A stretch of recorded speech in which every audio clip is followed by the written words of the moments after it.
What are some of the challenges couples face when tackling debt and bills as a married couple? We're talking personal finances today on the Healing Place Marriage and Family Podcast.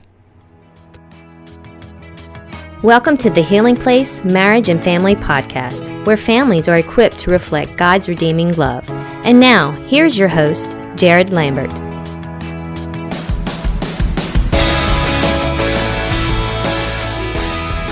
All right, welcome everybody back to the Healing Place Marriage and Family Podcast, where families are equipped to reflect God's redeeming love. I'm your host, Jared Lambert. Today we're going to be talking about personal finances. On this episode, we have joining us Jake and Kristen Branham.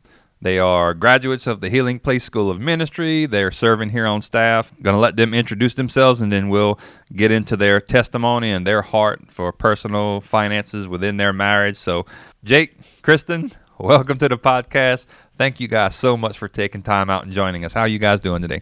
I'm doing pretty good, Jared. Thank you for allowing us to be a part, and it's just something that we're very excited about, to talk about what we've learned and just how God has helped shape how we view finances and how we see that in our personal lives. Just to kind of set this up, a couple months ago, God put it on my heart to provide financial peace for our staff. I mean, they're so busy on Sundays. There's so many commitments, responsibilities on Sundays. So what we did as a staff with Pastor Mike's blessing and Pastor David Ray's blessing was we offered it to our staff. Jake and Kristen, they were part of the class, did a great job. So in talking about personal finances, we wanted to get them here and kind of share their heart, share their story. Before we get into that, just tell us a little bit about yourselves. How long you been married, your kids' situation, how long y'all been here at the church, and what y'all do here at the church. Yeah, definitely. I've been on staff for coming up on 6 years. And as you said, we came through Healing Place School of Ministry, which is now HP College. And we came through the internship 8 years ago. And been on staff. I take care of all of our audio needs for the entire church, as well as all of our live production volunteers as well. Right. Recruiting, training, all of our volunteers for our live production team. Yeah, and it's worth noting, as God birthed this podcast in my heart, Jake did a great job of offering his expertise and his encouragement, helping me get my equipment together. So Jake, along with Jeffrey Hearn and Robert Conti, Brian Edwards. Oh my gosh, our sound. Brian Edwards, helped record and edit everything for us in the early days before Jake showed me how to edit audio and stuff like that. So appreciate that crew for helping us get this thing jumped off. And definitely. Today is episode number 45. Yes. So that's a lot of episodes. I think we're doing all right. So we appreciate you guys. Fantastic. Kristen, tell us a little bit about yourself. Yeah, well, I moved here from South Florida. I went there for college, and when I graduated, I got a job at a law firm, and it just wasn't what I felt like I needed to keep doing, and I found out about the School of Ministry program, which, like Jake said, is now HP College, and moved down here. I wanted ministry experience, and I came here and saw Jake on my first day of internship, and the rest is history from there for our relationship. But then I did 2 years of school of ministry, and I served in student ministries and loved every moment of it, got lots of experience. And then I served on staff for 4 more years on the student ministries team. And then just in the past year, I've transitioned over to the creative team here. So I'm the project manager of the creative team. So I help all of our designers manage all of their time. So anything you see on the screens, any flyer, any print piece, all of that I had a hand in, which is a huge honor. And I learn something new every single day. I get to work with some of the smartest people I've ever met. So it's definitely a learning curve, and I love what I get to do. Huge honor. All righty. How long have you guys been married? We've been married going on 4.5 years. We will be coming up on our 5th anniversary in September. And how about the family? You guys? We have 2 kids. One is 19 months, and Wesley, he's our son, and our daughter, Amelie Ruth, is 14 weeks. And they are it's one of the most rewarding things is being a parent. Let's set a foundation. Personal finances. Growing up, what were you exposed to? How did you learn about finances growing up before getting married? the two biggest things I always remembered is just put money in savings and we spend what we have. My parents were fortunate enough to be able to provide for a lot of things for me, and they bought my car. They paid for my insurance, paid for my gas. They really provided.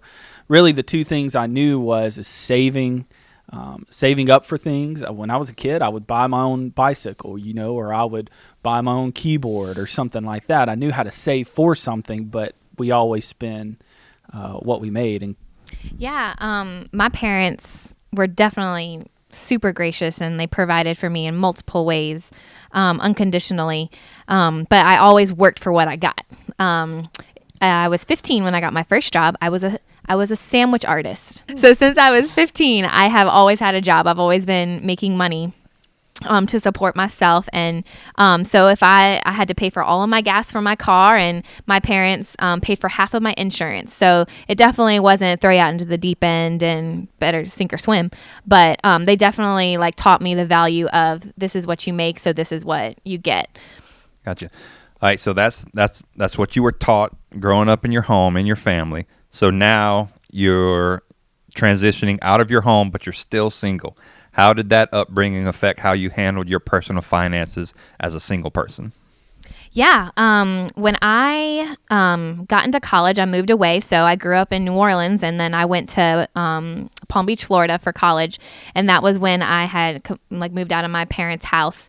And that was when I took on a lot of my own bills, took on my own cell phone bill. I took on all of my car insurance and things like that. I lived in the dorm, so room and board, that was all taken care of, food and everything.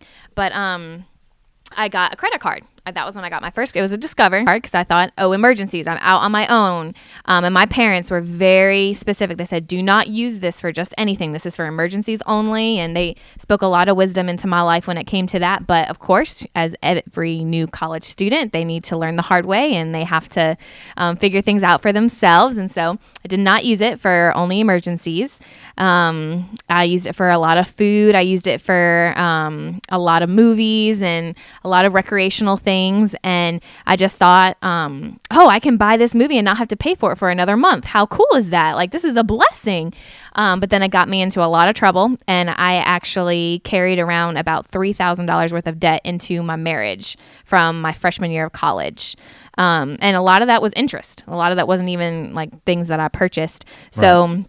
And it was definitely not something that I was proud of, and I never talked to my parents about that, telling them how much debt I had incurred on the credit card. But yeah, that was definitely something I had to learn the hard way for sure. Yeah, I mean, when again, it's kind of the opposite for me. Whenever I moved out of the house and went to college, I saved up a little bit of money to live off of, and that was supposed to take care of my first year of college for expenses.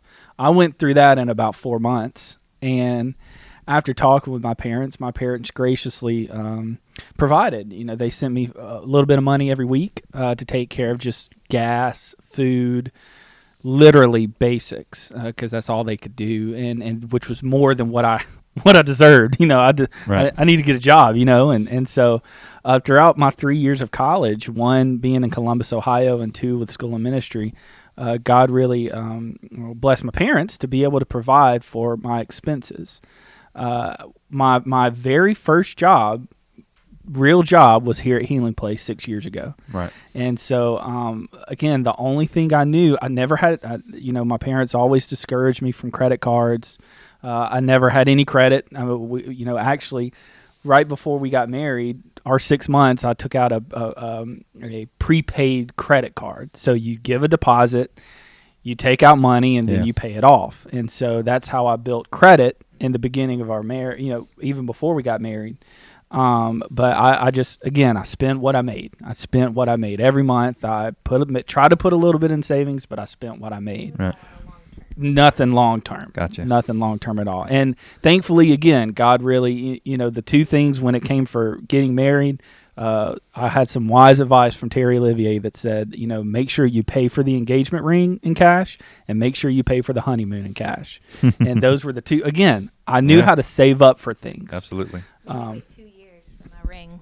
Yeah, made her wait 2 years for the ring, and that because I just didn't. 6 months that I was gonna marry this dude, and you made me wait. Hold Hold on a second. So the wife to be is worried about waiting instead of the husband. Yes, That's a new one. that's what it was. I mean, That's she a was podcast first, I do right there. appreciate having the honeymoon and the ring paid off Right. because that's no way to start a marriage Yeah. in debt. So I can appreciate that. Cool. so that again, I knew how to save up for something, Right.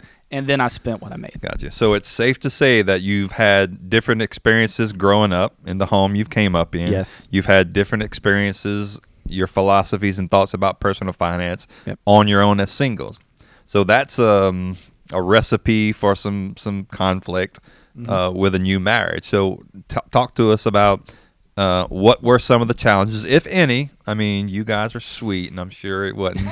In every way, Yeah. of course. Yeah. But what were some of the challenges you guys faced those first couple months of the marriage when it came to personal finances? Well, I feel like a couple things was one, whenever you become a husband, all of a sudden this weight of providing and protecting for your family falls on your shoulders. Okay. And so, I'm thinking, okay, how do we pay the bills? We've got to get food on the table. We've got to make sure we have a house or apartment to stay in. And, for me as a husband, I wanted her to have everything now, whether it's curtains on the curtain rod or bed sheets, a certain, Still don't have.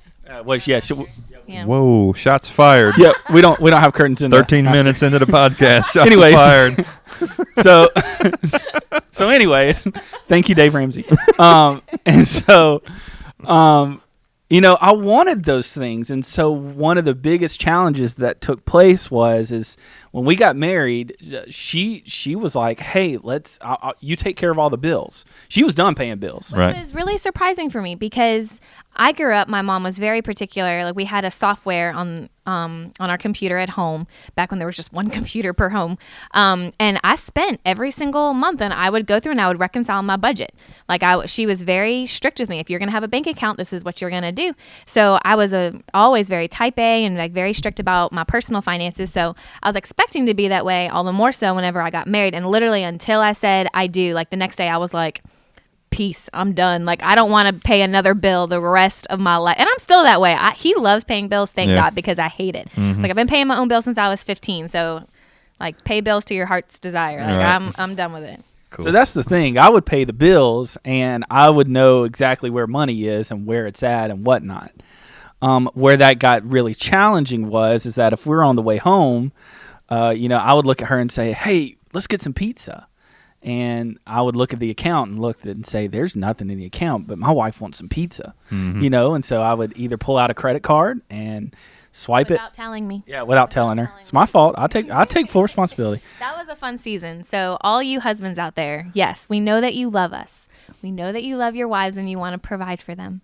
But do not use a credit card to provide for them if you have not already told your wife that you're about to use the credit card. Exactly. Take it from experience. And so our credit cards started going up, and we would see that, it's off of food expenses or just small things here and there. Then the other thing we thought was a brilliant idea was let's get a Chase Southwest card, and you know what? We're going to put all of our bills on there.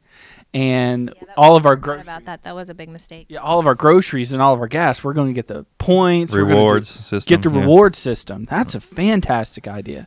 After about 2 months of that not working and us not paying the bills off, that increased more debt. And so it just kept. And then it got to be way too much for us to be able to pay off at all. And so then it just became part of our credit card debt. Yeah. Right. It just become another credit card. So literally, those were the challenges. I mean, we lived above our means. We weren't together in where things were going. Both of us didn't have an accurate pulse of what was coming in and what was going out. And so I was in the mindset of spend what we make. But we knew that something wasn't working. Like, so we weren't ignorant to anything. Like, we knew, like, I feel like we were smart in a lot of the decisions that we made, but it was still at the end, like every couple of months, we would have to sit down all over again and redo how much we give towards this and how much we do for this and how much are we going to spend on this all the time, constantly, because there was no third party involved that helped us hold us accountable to the rules that we set. We set tons of rules in place, but it was always, that's more important to him and this is more important to me, and we would end up changing the rules all the time and we wouldn't stick to them. Right. Exactly. What was the turning point? What was it that helped y'all to turn things around? I think that's a good question. I mean, when it comes to figuring out, okay, where do we want to go? What do we want to do with our finances? I know for me, I wanted to do Dave Ramsey. I wanted to do financial peace. Yeah, confession. Jake wanted to do Dave Ramsey for years, and I said no, because I said, I'm not doing cash. I'm not doing that. That's absurd. And then the other thing too is just we because of our involvement on Sundays and because of our involvement during the week, right? Which I kind of was appreciative for, because I didn't want to do Dave Ramsey. it kind of gave her an out, Yeah. So. But yeah, in Jake's defense, he asked to do Dave Ramsey a lot, and I was like, no, we got this. Yeah, we got this. The 25-year-old with $3,000 worth of debt. Yeah. Well, at that time, no savings, it was way more. No plan for the this. future. Yeah. Okay. So we. By the way, is where all of us start off before wisdom rains from the heavens. And that's the thing. We came to a point to where it's like, okay, something's not working. We have to do something, because what we're making is never going to be. I think it's for all of us. What we're making is never going to be enough. We're never going to think it's enough. Exactly. And so we've got to figure out what's the main priority. Where do we want to be, and how do we get there? Gotcha. So we come to FPU, financial peace, and Dave Ramsey.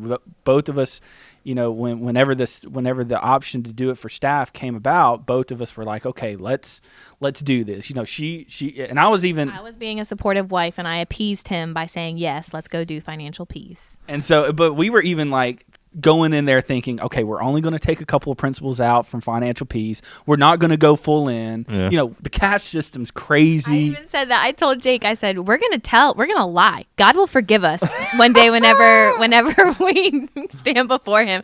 I said, if Jared looks at us and he asks, like, for the progress report, or like, are y'all doing your cash envelope systems? We're going to look him straight in the face and we're going to lie. And we're going to say, yes, we are doing this. I had no intention of doing the cash. So that's what, we were like, we're just going to go in there, take a couple of principles, get a couple of guidelines to be done.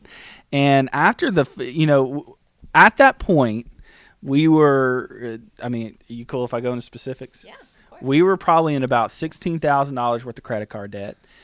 We had multiple credit cards. We had 13 credit card accounts open. We didn't have things on all of them, but we had. Again, in Jake's defense, a lot of those credit cards were from me in college. Some of them.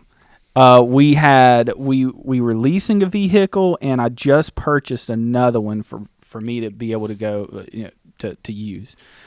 Before that, we only had one vehicle. We at the time we thought leasing was a good option, and I'm not going to necessarily say we made a good or bad decision. At that time, that's what we felt worked for us. Yeah. But we were focused on the short term. How can we get over the next 2 years? How can we get this taken care of? And then at the same time, we weren't thinking about the long term. Yeah. We weren't thinking, how is this going to affect us 5 years from now? Because in my mind, I thought people have car payments. Like, that's just what it is. Yeah. And I grew up in a house where we drove around junkers. Like, the ceiling was caving in. We'd have to drive with the windows open because there's no AC. And my parents always said, we've chosen to put our money towards private schooling for you guys. So that's why we drive around these types of cars. And so in my mind, I thought, well, if you don't want to have a car payment, that's the kind of car you're going to have to drive. Yeah. So when we got married, I was like, well, I'm not driving around in that kind of car anymore. So we're just always going to have a car payment. So if that's the case, then the smartest thing to do is to lease, because I'm not going to always have a car payment if I'm going to have a car that has no equity. So yeah, it was again, just thinking this is what people do. This is the norm. This is what happens. And then we took Dave Ramsey and we actually realized no, you could actually live a life and not have a car payment and it actually be a nice car. That's a possible thing. Right. That is. And that's where we were at. We were probably, we were a little bit over on what our mortgage should be. We had 2 car payments. We had about $16,000 worth of credit card debt. We're still paying, we were paying off student loans. And, we just had to come to a point to where we say, okay, again, we went into that class thinking, let's take a couple of principles and let's figure out what to do. Let's figure out how we can make it best for our. And then after the first class, we were hooked. Yes. Awesome. That didn't take that long, huh? Oh yeah, it was easy. Like after the first class, like we were, and Jake and I, like, we can be extremists, so of course, like, we were all in. Yeah. And we were like, we're doing this. And then I said, let's do the cash system. Right. And changed my life. And now and we will forever always do the envelope system. Awesome. And what we love about how he looks at things is he has simple structure to help give you the right guidelines to get to where you want to go. It's not complicated. Yeah. It can be, it can get crazy or it can get complicated, but he gives you a system that says, here's how easy it can be. Here's the first steps you need to take. You need to focus on this now before you get to this next step, and then here's where you can be. Yeah. It's that simple. There's nothing too complex about it. And that's what helped us, because a third party was now involved. So the rules didn't change every single month when things weren't working. We didn't have to sit down and reevaluate like how we were doing things, because we had some easy rules and easy system to follow, and it wasn't something that just one of us came up with. It was something that a complete third party was able to come up with, and we were able to just sit there and follow the rules. So it was easier for us to obtain it and easier for us to follow. Gotcha. So if you hadn't answered it already, what would you think would be maybe a good piece of information from the class that helped you steward your finances together as a couple? I think one of the biggest things is knowing where your money's going before you spend it. Right. We sit down, Kristen and I now sit down every month. We look at our budget, we look at the calendar and say, what's coming up this month? Mm-hmm. And we already know that before we spend the money, we know where it's going. Right. And what that does is, for me, it frees me up to not feel guilty to spend money. Like, I don't feel guilty to go get a Starbucks. You know why? Because we put it in the budget. Right. I don't feel guilty to go have somebody. Right, buying a gift for someone, or using my fun money to go play around a golf. Like, that's not guilty at all. Yeah. And so I feel like that's one of the biggest things. Like Kristen said, a third party came in, gave us the right guidelines to know where our money goes before we spend it. Yeah, definitely. I think one thing that he said, giving every dollar a job. And so that helped me realize oh, wow, okay, it was a complete different shift. It was, as opposed to me being a slave to my budget, I was the one taking charge, and I was the one that was directing where every single dollar was going. My money served me as opposed to the other way around. Awesome. Right. I think that's what the first inclination of what a budget is. Yeah. It tells me where I spend my money. Yeah. In actuality, the budget allows you to tell you where to spend your money. Gotcha. We tell the money where to go. And I think that was a complete mind shift for us. Okay. So if y'all comfortable, talk to us about where you were a year ago when you started the class and where you guys are at now, kind of a testimony of the fruit of the financial piece and you guys working together as a couple. Definitely. Well, about 2 weeks after we started Financial Peace, we found out our second kid was on the way. It was a complete surprise. We planned 20. Well, not a complete surprise. Sure. But it was, and not to say surprise, it was just okay. Unexpected. If you were surprised, I want you to go back and listen to episode 12 on sexual intimacy. How that happens, all that kind of stuff. And so, about 2 weeks, because we dedicated 2016 to be let's get out of finances. Let's figure this out. And we looked at it, but like I said, 2 weeks after we found out we were pregnant with our second kid, but we stuck to it. We said, okay, we've committed to this. We're going to do this. And in 12 months, we've paid off all of our credit card debt. We've paid off my car. And the only things we have left is her car and our house payment. We do have some student loans that we've got to pay off. Right. But our next goal is to get a house payment. We've got money in safety fund, so that way we're not having to use a credit card, to pull out. Yeah. The last, I think, 2 years, specifically this year, we've learned to put money aside every month for Christmas. Right. So when November comes around, we're not doing anything on credit. It's completely freeing to know we've got the money in the savings account. Just pull it out. Right. Use it. And if everything, over the next 6 to 8 months, it looks like we might be able to pay our car off, and so to know that by the end of this year, in 18 months, the only thing we have left is student loans and a house payment. 12 months ago, we thought this was going to take about 15 years to do. Wow. Yeah. Literally 15 Gotcha. years. And what I feel like, happened and what God showed us is that we stuck to a way to steward our finances well. Right. And God has really just provided in ways that we never expected. We never saw coming. And those provisions allowed us to reach those financial goals. We already had it in place. When those provisions came in, we already knew this is exactly what we need to do with it, and we felt like, where before it was like, oh, we just got our taxes, or it's more than what we thought. Ooh, what do we want to go get? And we didn't have a plan for it. Yeah. Where now we have long-term and short-term goals set in place. So if ever something like that does come around, we know exactly where it's going. exactly. Kristen, if you could, I've part of my role here at Healing Place Church is marriage counseling that sometimes involves financial counseling. And, studies have shown, and in my experience, both in my marriage and in ministering to couples, wives need consistency. They need security. Talk to us about what it felt like having that debt hanging over your heads, and now that you see the light at the end of the tunnel, now that you have that freedom from that debt. Encourage some wives out there about what does that look like before and after the debt.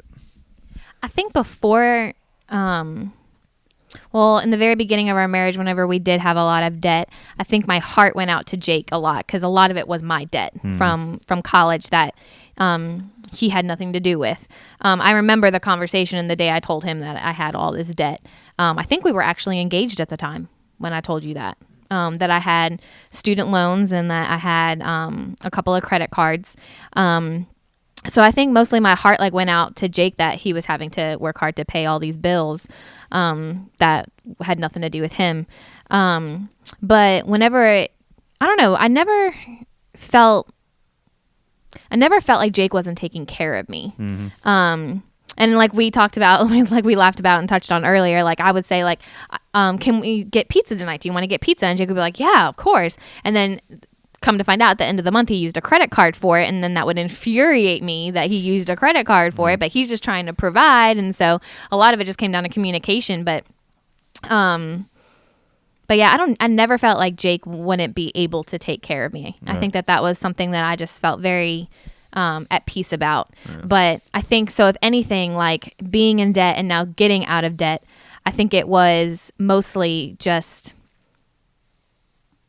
peace that we didn't have that, we weren't carrying that weight together. Right. So I don't really know if it was for me anyway, I don't really know if it was ever I didn't feel secure or anything. Gotcha. It felt like, what would we have to do to keep up the security that we had? Right. And so now we actually have mature adult things in place, adult decisions made in place that allow us to have the security without having to go into credit card debt and things like that. So the process of getting on the same page in your finances has helped in general in your marriage as far as communication. 100%. Knowing that, hey, we can do this. We were unified in our finances, and we saw God provide there. So we can be unified in other areas of our marriage. Oh, 100%. Awesome. So any advice, anything that on your heart that we hadn't talked about yet, anything that y'all would want to encourage our listeners with? All you wives out there that your husband's telling you to take FPU, you need to take FPU. Yeah. The other way around. If your wife's telling you to take it, it's accountability. Yeah. It's structure, and it's a proven plan. Right. That's all you need. Right. You're not having to figure things out. You're not having to figure percentages. You're not having to figure out dollar amounts. It's all taken care of for you. Gotcha. And it's proven. Yeah. Well, it's like he says, it's God's and grandma's ways of doing finances. Right. So it's biblical principles. Yep. And the thing we got to remember is that Christ wants us free. Yes. And he wants us to have life and life abundantly. Yep. And you just can't have an abundant life when you have the yoke of debt and worry and anxiety because of your financial situation. So Jake and I will make jokes sometimes and not make jokes, but just laugh about it sometimes, because like all of a sudden I'll think like, oh, we gotta do this month with our finances. And then I think, wait, no, we're out of credit card debt. Like what? Like we would have to like go back and like look at our accounts just to like make sure, like, because we would think we were living in a dream. Because again, we didn't think that it would ever be possible. And I think that that's what FPU did. It actually like helped us realize like what could be possible for us, not just super intelligent or super rich people could be able to be out of debt and live this kind of way. Right.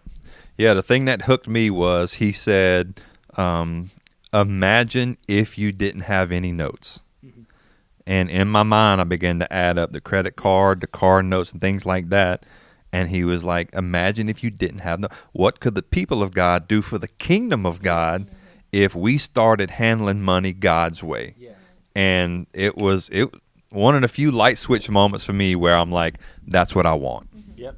Well, that's what we started to do. We looked at all these payments that we were making, and when you start adding up dollar like dollars to dollars, it was unreal how much money was going straight out of our bank account. Right. And that's, for us, was one of the moments of, what if we had this every month? Yeah. You know, we could take somebody out to lunch. We could give toward a mission trip. We could, go on a date one night. We could do all these different things that you would put on credit cards or, whatnot with a safety fund. Right. Before we went on a trip, we had to put the van in the shop for a couple of days, and we looked and we're like, oh man, how are we going to pay this? How are we going to do this? And then in a moment we thought, oh, there's a safety fund. Guess what? All we got to do, we get to write a check. Yeah. That's it. And we had a plan to put that money back. Yeah. And it's there, it's awesome. It's always there, and we're not having to pay it off. We're not having to pay interest on it. Yeah. So it's just it when we started looking at all those line items of different payments that we make every month, that's when it was like, okay, how do we change this? How can we make this different? Yeah. Well, if you're listening and you're interested in FPU here at Healing Place Church, we'd love for you to send us an email at fpu@healingplacechurch.org. Again, that's fpu@healingplacechurch.org. All right, so again, you want to take time to thank Jake and Kristen for joining us today. Loved sitting with you guys and talking. It was a great time together. So thank you guys. Thank you. Yes. Awesome. All right. If you guys ain't got anything else, we good? My last piece of advice would say make it fun. Make it fun. Yeah. Make it fun. Finances are fun, especially when you have a game plan in place. We go to Olive Garden. That's our budgeting place. We go to Olive Garden and we have our budget meeting. And every single month we do our what's it called? What does he call it? Every dollar. Or every dollar budget. Every dollar budget. Yeah. Right. And it's fun. Make it fun. Awesome. Alrighty. Well, that'll do it for this episode. We encourage you to subscribe to the podcast, Healing Place Marriage and Family Podcast, on iTunes or the podcast server for your device. And we thank you for taking time to join us. That'll do it for this episode of the Healing Place Marriage and Family Podcast.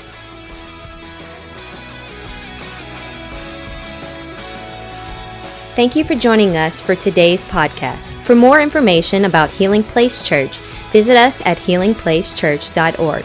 For more podcast episodes, subscribe to the Healing Place Marriage and Family Podcast on iTunes or the podcast server for your device.